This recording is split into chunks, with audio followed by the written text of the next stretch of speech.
Welcome to Step Up, where we learn from the best of the best in business. I'm David Wolf, media producer, and now here's your host, speaker psychologist, supporter of military families, and of course, sassy grandmother, Dr. Margarita Gurry.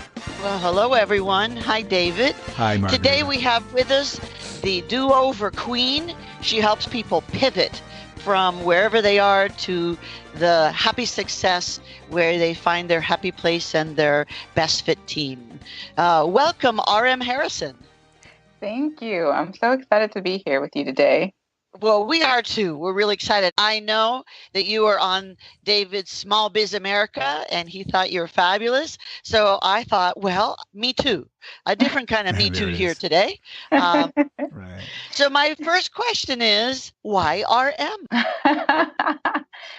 I get that question all the time. RM is, and wait, you're asking about my name, right? Yes, ma'am. I'm curious. We were talking RM, about it before we started rolling. Yep. Yes. So it's my first and middle initials. And somewhere, I don't know, I guess when I was younger, I always knew that my career would take me into some kind of creative space. So I would use R.M. Harrison when I thought I was going to be a fiction writer. And then that kind of turned into when I thought I was going to be a filmmaker and, all those things, photographer. It just felt more me than the actual full name. So I tell people, you have to buy me 2 drinks to get my full government name. Oh, honestly, that is funny. Well, you clearly had a vision and it seems to be working for you. So I guess the audience will have to invite you for 2 drinks. Yeah. We'll just have to wait and see. But, it's funny. What ended up happening, how with social media, you create your profiles, you give yourself your name. I think by around 2014, I realized that more people in my life knew me as RM. And so it really just kind of stuck. So here we are. It's a pleasure to meet you. And so tell us about your pivot. I mean, I love the idea. I know you had your own pivot. Please tell us the origin story. Usually you have to wait till the second movie to hear about the origins, but we're not going to wait. What's the origins? Yeah, well, back in 2011, I started a communications design company, and it was just me. I did have a small team of strategic partners that I collaborated with. And it was a lot of kind of fumbling around, trying to figure out what would work.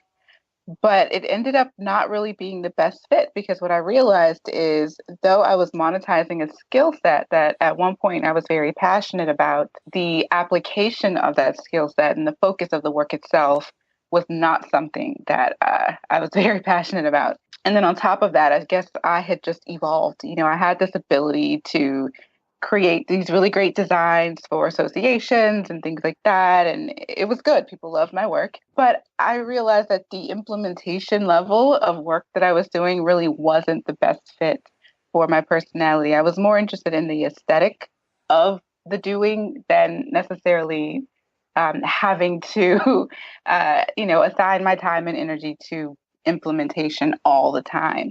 So it really just was not the right business model for me. It wasn't the right business mission, really just was not a good fit. And funny enough, about 6 months into going full time with that business, I realized all of this, and it was just like, oh God, what do I do now? Here I am. I've put myself out on the line. I've gone through all of this effort to start this business and to get other people on board with it. And I'm already successful with it, with a full roster of clients and everything. But I'm not happy with it. There's no longevity in this for me. And it took a couple of years for me to finally just decide that no matter how lucrative this thing was for me, it just, was tearing me apart to try to make it work. And stay committed to it. And I had to just kind of let it go.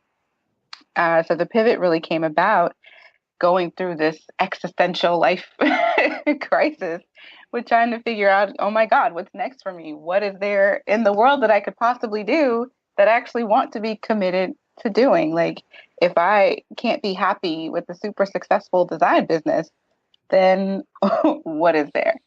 So I spent time just trying to figure out what I meant when I said I wanted to be an entrepreneur, and what the success really looks like for me, and what could I commit myself to, all the questions, #all the questions. Yeah, and in going through those motions and answering a lot of tough questions for myself, I realized that, wow, there are probably other entrepreneurs going through the exact same thing. And I chose to spend some time learning and observing other entrepreneurs who were also in the creative services industry, which is what I've been doing. And yeah, all of those same themes emerged. And I realized, wow, there's a pattern here. There really does need to be an alignment between who you are, what you bring to the table, not just what you're good at, but what your personality is and how you like to work and all those important things, and what you commit to spending your time doing and monetizing. So yeah, that's kind of the big, long, messy story of how I arrived at what I'm doing now. But I guess the heart of it is realizing that there is a genius that each of us has to offer. It's inherent in who we are.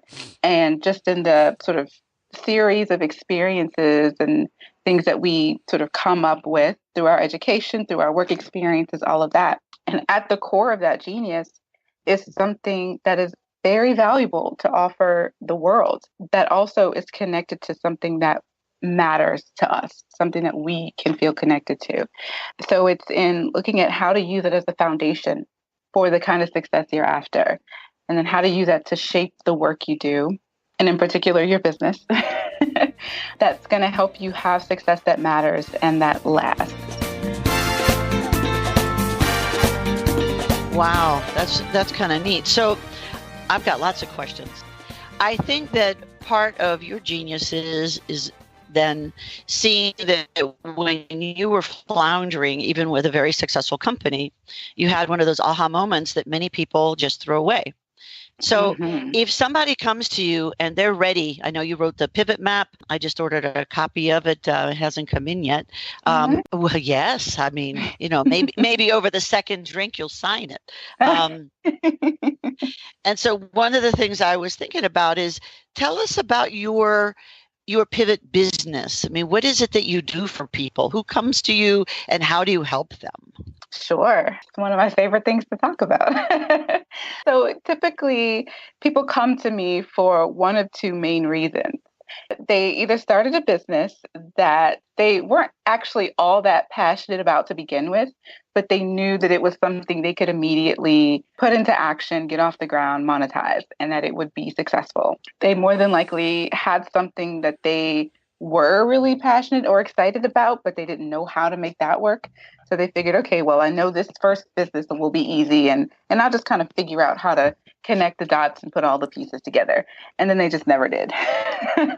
And then the second person, a second kind of person, they come to me because they've basically reached a point where they've evolved, but their business has not. So that means that their expertise, their abilities, their skills, even their interests have become more refined, but their business model never really caught up to that. Their niche never really, caught up to that. So how their business works never did evolve with them.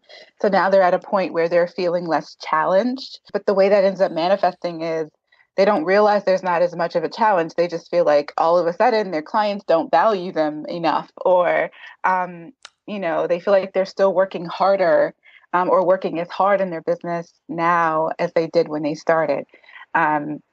So they're just at this point where they realize, well, I like what I do, but it's not enough anymore. And so they're trying to figure out what's next. So when people come to me, I actually have a quiz now to kind of help people figure out what their next step should be. I saw that on your website. That was interesting. Yeah, because I realized that these were the two main issues.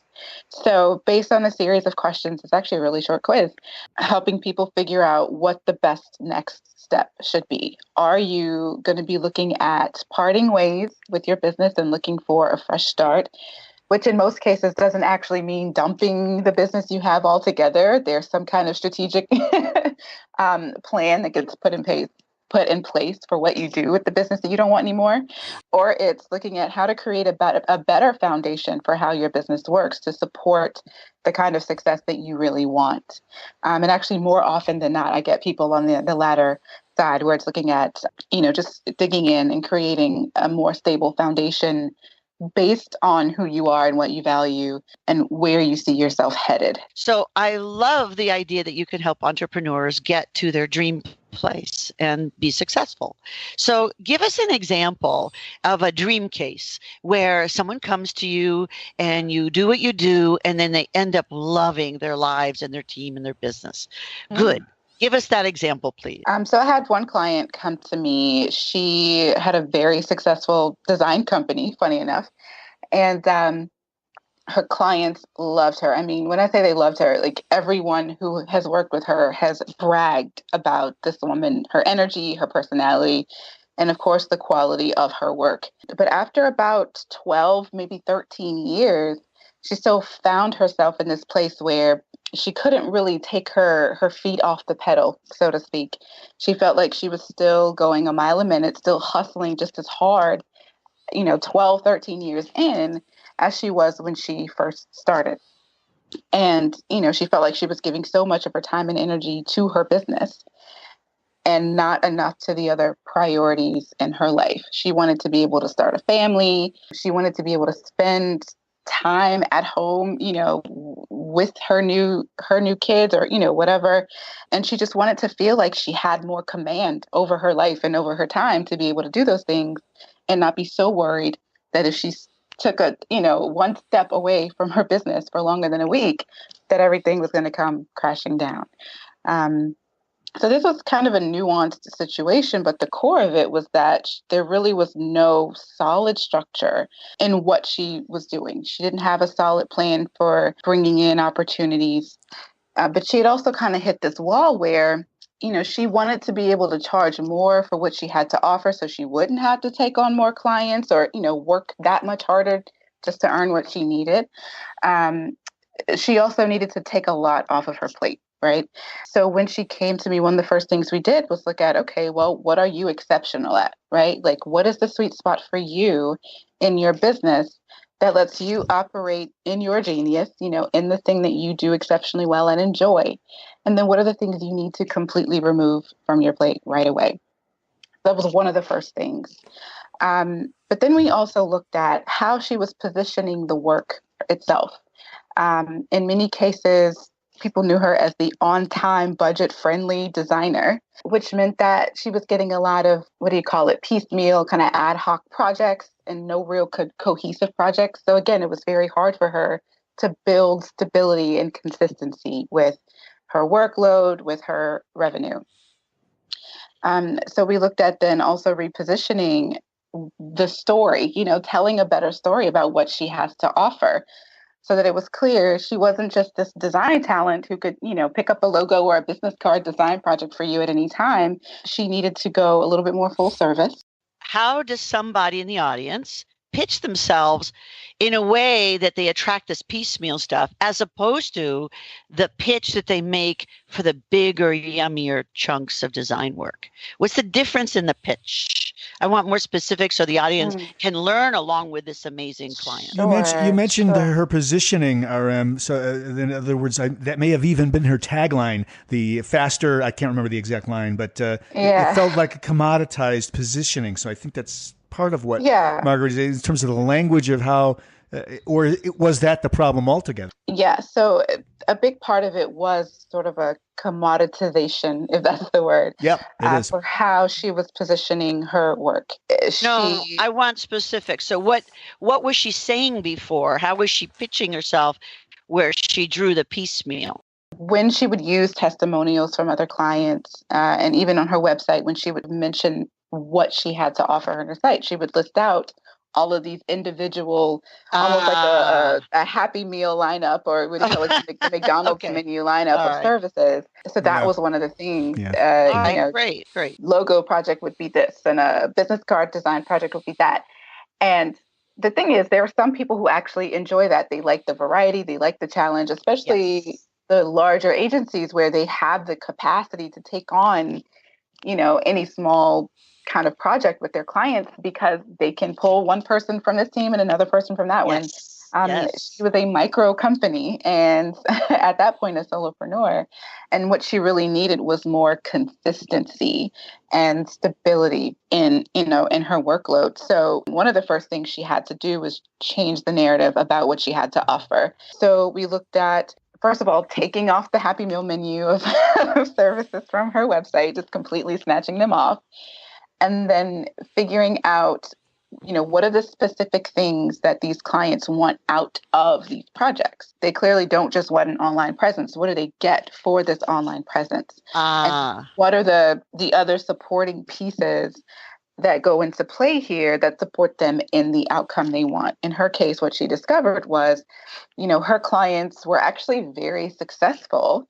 Their businesses were thriving and doing really well, but their brand, sort of the visual representation and their marketing, was not telling that same story. It wasn't reflecting how far they had come and how well they were doing. Just like her. Just like her, go figure. No, that's fascinating. Yeah. But in the way that these companies, they were not hurting for clients, they were doing really, really well. They really just wanted the rest of the world to know how well they were doing. They wanted to look as professional and as well, well put together as they actually were. But because they never invested in the branding support, they couldn't, no one else from the outside could see, just how well they were doing. So in figuring that out for her, then we looked at how to essentially connect the dots between what she had to offer and what those clients actually wanted. And that was very easy because she's super talented and has a lot of experience, but she also had a lot of other creatives that she could partner with for her work. So we essentially transitioned her from doing these ad hoc one-off projects to like super full service branding design projects, incorporating multimedia, photography, copywriting. So really the whole scope when it comes to branding a company. And we essentially just put her role kind of at the top of that. Most people, when they think about a rebrand or a redesign, they immediately think designer. They don't always think about the other pieces. So making her sort of the center point of contact. Great. Yeah, and then building out what she had to offer based on these other pieces, pulling together a team that she kind of was already working with, just not formally. So formalizing that team so that she could offer those things in a very seamless way. She went from, charging $5,500 for a standard website to $15,000 for a full service branding project is like the baseline. So, just Good. one example. You did well for her. Was it hard for her to transition? It was not. What is interesting for most people, in many cases, it's a mindset shift, right? Yes. Because you then have to know, you have to realize that what you have to offer is that valuable, that it is worth that. And sometimes it isn't always about charging more, although, it never hurts to charge more and make more money. It really is knowing that you can ask for what you deserve. You can ask for what it is you want. And honestly, my only caveat in that is you have to know what the value is. You have to be able to connect the dots between what you bring to the table and what people really want. So it isn't just like charge what you deserve and get what you're worth. No, like you really do have to understand what the opportunities are out there and what people value. But then so how do people do that? I mean, I think that many people are undercharging because they have this small mindset of security and they're afraid of ripping people off. They don't understand that they're offering this career and life transforming thing. And many people, I think, then go to charging too much. So what do you suggest to people in terms of the transition from the little mini, the little projects to the big mindset? How do people ramp up and how do they tell their clients about this ramp? Well, so the first thing, of course, is just looking at what it is people really want, what your clients are actually after when they're coming to you for this specific thing. How do you suggest they ask that? I want you to be as specific as possible. Yeah, sure. So ask for what they are trying to accomplish. Very simply. what are you hoping to accomplish through this work? What do you hope this work together will make possible for you and your business, or for you and your life? Because obviously not all of my clients are B2B, but what do you hope the end result of this will be? For using the example of the designer, it wasn't just about having a nice looking new website. It was about being able to show, with a decent user experience, all of the value and great offers and experience and work that they've been able to do, being able to display the quality of what they had to offer, but also to make it easier and lower the barrier for new people to come into their orbit, right? I think that's amazing. And so one of the things that I love that you did for yourself is you use your sense of unhappiness, and I'm not meaning it in anything where you were displeased with what you were doing, even though you were super successful. I think that nagging unhappiness is the thing that gets many people to rethink. And I'm not sure that it's ever a bad thing. So I think sometimes people just, like you're clearly very talented. You clearly don't see the world the way other people do. How could you as a little girl have ever understood how different you were and how fabulous you could be, right? So of course there's no way you would have known. So you did what you did, you were good at it, but then your unhappiness lets you know, hey, I'm not reaching out enough to get what I really want. And so I think that unhappiness is the gift. I think it's the gift to go from here to there and everywhere, as Dr. Zeus would say. And so I love that you're paying it forward. Did anyone help you with your transition? Yes and no. I actually, Great. It's funny. I had coaches that I would reach out to, and actually one what you call the super high value coach, who really wanted me to ramp up my design business and, try to see if I could multiply my revenue within the next year. She really tried, but because the dissatisfaction wasn't about being able to earn more, it was about kind of being at this personal plateau that she just didn't get. She's like, you're making money. I don't understand. Why are you not happy here? And it was because there was a clear disconnect for me. I don't think it was a disconnect. I think you were at the growth point where you do, or most people in the world never do.